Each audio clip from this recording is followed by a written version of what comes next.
CNBC-TV18 presents Digital India Vision 7.0, powered by MasterCard. Ushering in India's Techade on 24th August 2022.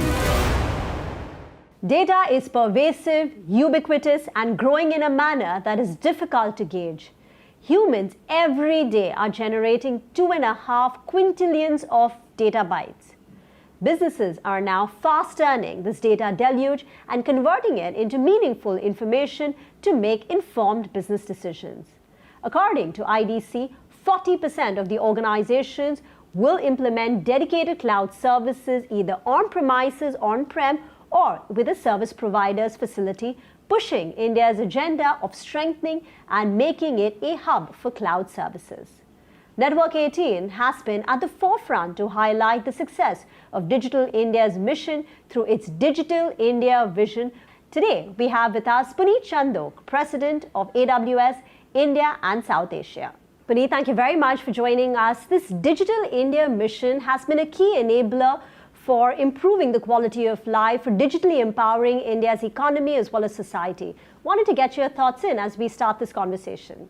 Listen, Nima, first of all, thank you for having me. Absolutely thrilled to be here as part of the conversation with you today.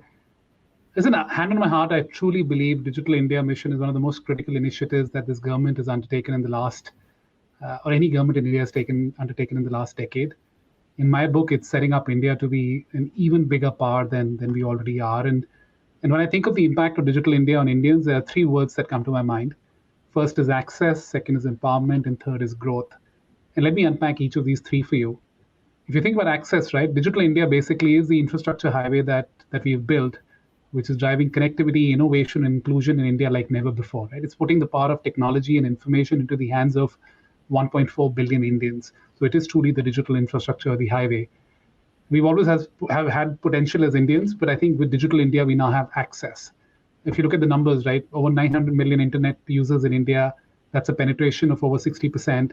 By the way, this number is projected to get to 1.3 billion, so we'll add 400 million users, which is more than the population of most countries in the world except India and China, right? So that's the scale of what we're building. By the way, 370 million of the internet users today come from rural areas, so it's broad-based. And with this, India is becoming an even stronger democracy, if you will, right? Because we're seeing democratization of technology, we're seeing democratization of talent, and we're seeing ultimately democratization of impact, right? So that's access. The second is empowerment, as I said. Today, Indian masses control their own destiny, right? They're not dependent on others. They're not operating in constraints. Anyone from a student sitting in a dorm in a small city in India or a farmer in rural India can truly access technology and build life-changing solutions. And it's not just about building solutions, right? If you look at some of the services that are available today, e-hospitals, which is revolutionizing healthcare in India, making it possible for every Indian to get access to healthcare. E-Pathshala, which is helping education get democratized across the country. We've got Bheem and Jan Dhan Yojana, again, remarkable successes, right? So across healthcare, education, financial inclusion, through Digital India, we're seeing empowerment of the nation. And these basic rights are now in the hands of our people, right? It's no longer a privilege to have these. It is truly in the hands of Indians. And then the third facet is growth. As Digital India and capabilities improve and connectivity becomes more and more mainstream, technology will quickly and radically change every sector of India's economy. Right, and it's not just for businesses, but even for individuals, right? And we're going to see more and more jobs being created.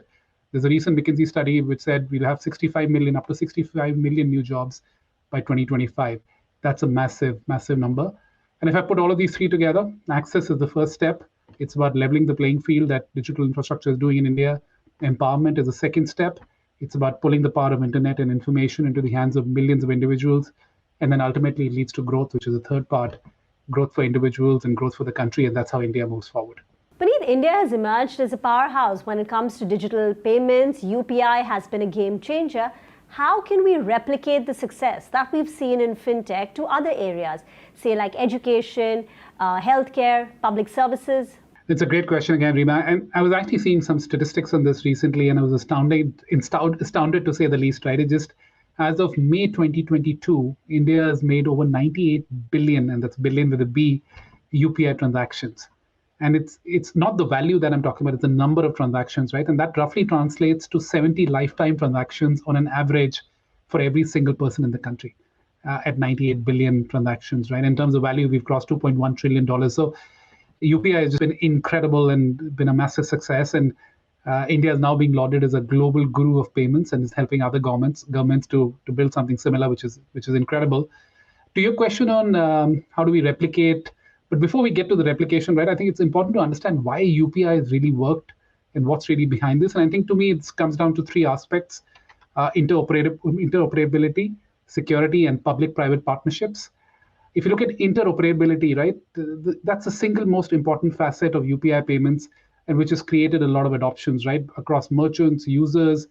What UPI has done is created a low friction, low latency, high availability system, which is seamless, right? So you have a single mobile application for accessing different bank accounts, single click, two-factor authentication, and then you've got availability 24/7, 365 days a year. That I think just reduces friction dramatically. Security has played a big role. UPI has been built on a very secure layer, and it simplifies both authentication and consent. And it's not easy to garner the faith of 1.4 billion Indians, right? And they've been able to do this because they put security at the top. And then third, I think the most interesting part, right? It's UPI is built as a standard open source layer, which enables a lot of innovation on top of UPI. And that is crucial. There has to be an open market which fosters collaboration and innovation like this, right? And that's another big reason why UPI has worked. I like how you break down everything into three key points. The three key, the cornerstone always boils down to three key principles. But just finally, Puneet, wanted your thoughts on, CNBC TV18 and this mission that we've been running for the last 7 years, chronicling India's digital journey. Any message that you'd like to leave for our audience? Well, I'll just say congratulations to you and the entire CNBC TV18 team. I think Digital India Vision is a terrific initiative. I'm actually thrilled to see all of you and CNBC TV18 leverage the platform that you have and the reach that you have to keep Digital India front and center for Indians. It's a very relevant topic for us to talk about. You've got an inspiring lineup of speakers. And I think conversations like this, at least for me, get the juices flowing, right? It inspires a lot of action in each of us for our customers, for individuals, for Indians at large, right? And I think conversations like these are important because that's the way you move India forward. That's where you exchange ideas. You get people, you mobilize people towards action. So I'd love to see this continue. And congratulations once again. And I look forward to the version 8.0 and a lot more coming from all of you. Thank you very much for your time today. Thank you, Rima. Application of technology for a very inclusive growth has been a game changer in India. The government is clearly on a mission to digitize the Indian economy, right? And to leapfrog this even more, I truly believe that the industry and government collaboration becomes even more important than ever before. CNBC TV18 presents Digital India Vision 7.0, powered by MasterCard, ushering in India's Techade on 24th August 2022. With the advent of Digital India program, technology has been evolving at a breakneck speed. At the same time, new technologies are also emerging. The potential and application of technology for inclusive growth has been a game changer for India. The government aims to promote the adoption of tech-based solutions in India's public service sector through specially curated digital upskilling programs for India's public and government officials. Network 18 has been at the forefront to highlight the success of Digital India mission through its Digital India Vision initiative. Today, we have with us Ms. Sindhu Gangadharan, the Senior Vice President, MD at SAP India. Sindhu, thank you very much for joining us. How has SAP Labs partnered with the National E-Governance Program to improve the government's digital capabilities? Thank you, Rima. Thanks for having me on this call today. And you're right, Rima, we have partnered with the National E-Governance Division, which is the Ministry of Electronics and IT, to set up the SAP Center for Digital Government. And this is right here on our campus at SAP Labs India. And I'm sure you'd agree, Rima, that the application of technology for a very inclusive growth has been a game changer in India. The government is clearly on a mission to digitize the Indian economy, right? And to leapfrog this even more, I truly believe that the industry and government collaboration becomes even more important than ever before. And so also this collective initiative between SAP and the IT ministry will, I believe, enable the next wave of Digital India's inclusive and transformational initiatives. So if I go into the details, what we're trying to do here is really to promote the adoption of technology-based solutions in India's public service sector through specially curated digital upskilling programs for the government officials. And at the SAP Center for Digital Government, our technology experts from SAP will directly engage with public service professionals and conduct training programs on our Bangalore campus. And the center would also focus on capacity building, program management, as well as implementation of Digital India's projects and initiatives, which are undertaken by ministries and departments at the central, but also at the state level. And this is just one of the initiatives through which we look forward to creation of a platform for this multi-stakeholder engagement to support the ambition, if you may will, of a digitally intelligent India. And at SAP Rima, we help businesses in their digital transformation journey. And through this partnership, we are enabling the government of India in their digital transformation goals. And this is a matter of great pride for all of us at SAP.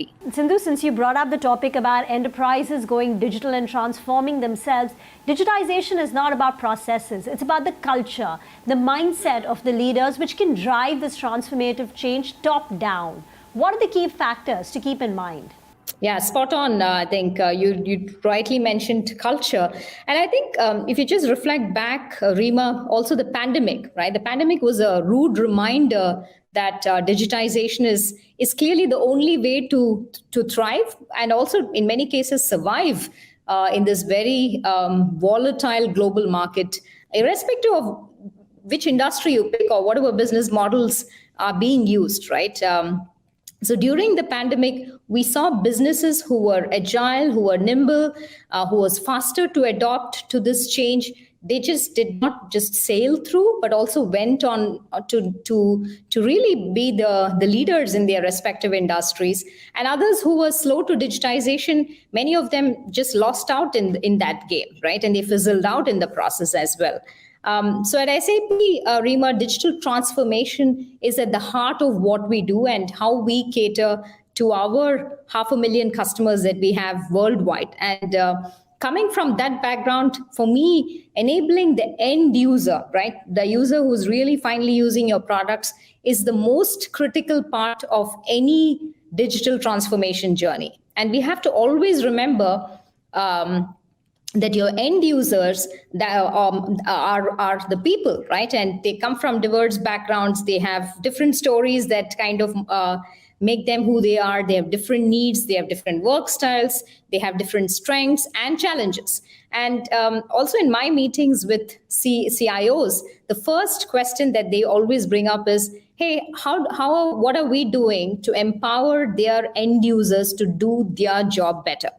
Now, all smart organizations and enterprises understand that the digital realm is really an extension of the end user and consequently a major factor in the success of how effective work is performed and also business outcomes are being achieved. And so like you rightly said, right, when you're looking at that kind of change, there's many factors and leaders really need to map for their organization, like what's the long-term impact on their business landscape, what's the value of data that you're getting, the business assurance. And like you rightly said, factors like bracing that kind of cultural change needs to be in there, right? And the fact that you're initiating a digital transformation for your organization needs that you need to be prepared to make those kind of major changes, of course, to organizational structure, but the core culture that exists in organizations. Very well said. Sindhu, just one final word. Any message for the CNBC-TV18 audience? CNBC-TV18, of course, has been running this mission for the last 7 years, chronicling the government's Digital India mission. Any words? So on behalf of all of us at SAP, my best wishes to the entire CNBC-TV18 group for the success of the Digital India Vision 7.0. For the last 7 years, CNBC-TV18 has led the Digital India narrative and has also fueled a significant impact in India's digitization journey. And I'm very, very proud to be associated with this campaign. And all of us at SAP, we are very happy to extend all possible support to take the Digital India vision to the next level. So thank you so very much to the entire team at CNBC. Sindhu, thank you very much for joining us. It's our pleasure. Thank you. Thank you. India decided to start on its journey 2015 towards the digital mission and vision. How do we create connectivity? How do we leverage technology to improve the lives of every single person in the country? CNBC TV18 presents Digital India Vision 7.0, powered by MasterCard, ushering in India's Techade on 24th August 2022. Hello and a very warm welcome to CNBC TV18 presents Digital India Vision 7.0, powered by MasterCard. I'm Mugdha Kalra. 7 years ago, Digital India Mission was launched with 3 key goals: provide quality digital infrastructure to every citizen, provide all public services digitally on demand, and empower citizens to participate in this tech revolution. We have come a long way since then. Programs such as the National Digital Literacy Mission and the Disha Digital Literacy Program are helping millions of Indians to get upskilled. And 5G truly will be a game changer. Network 18 has been at the forefront to highlight the success of this mission through its Digital India Vision initiative. And today I have the pleasure of speaking to Nivriti Rai, Country Head Intel India and VP and GM Automotive Solutions Group IFS at Intel Corporation. Welcome to the show, Nivriti. Well, Intel India has been implementing series of initiatives to strengthen its support for the Digital India program. Could you talk about some of them? Absolutely, Mugdha. Before I start, let me tell you about my journey as Intel India head. India decided to start on its journey 2015 towards the digital mission and vision. How do we create connectivity? How do we leverage technology to improve the lives of every single person in the country? When I took over this role, I already had a role cut out for me on how could I leverage technology, how could I leverage the Intel India strength, the capability, and drive towards this mission. I looked at the goal that India had set for itself, $1 trillion economy boost coming from digitalization. India already had begun its journey towards driving changes through cell phone-driven usages.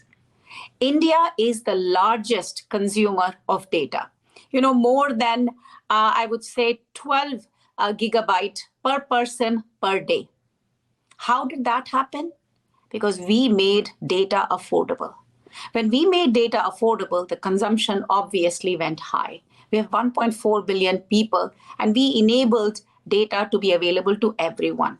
How can we drive that journey and create value for the people such that they can use data, not just for entertainment and consumption, but for education, but for health, but for driving critical economic development for the villages, for the cities, for everyone.